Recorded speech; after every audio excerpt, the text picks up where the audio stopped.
Hello. The word today is river. The word river is used so many times in the scriptures, and it means all sorts of different things. It's the rivers of Babylon, there's the Nile River, there are 4 rivers that come out of the Garden of Eden. I'd like to suggest to you 2 things today, that the river is peace and the river is healing.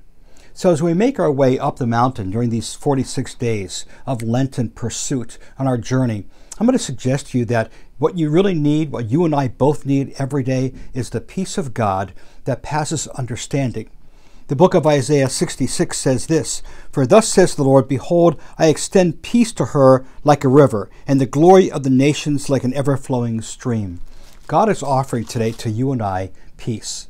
So that's a promise. The peace of God is yours by virtue of the fact that you're a son of God and a daughter of God. And all you need to do is come and ask for God's peace to dwell, and it will, I promise you, dwell within your heart and mind.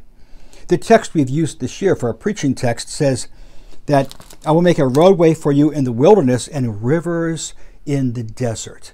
So every one of us have gone through deserts in our life, those dry, arid seasons where you still feel like, it doesn't feel like revival, you know.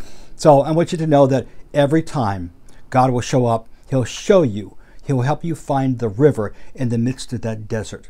Finally, I want to say to you, there's this beautiful text in the book of Ezekiel, chapter 47.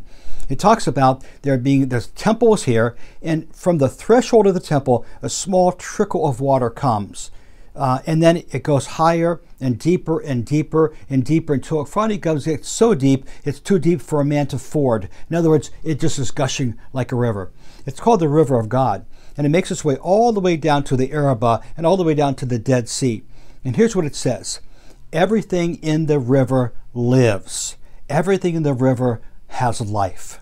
I want you to know today that there's healing in that river. There's peace in that river. There's the presence of God in that river. So today I want you just to meditate upon the river of God and just quietly come by the still waters and receive nourishment and refreshment for your soul.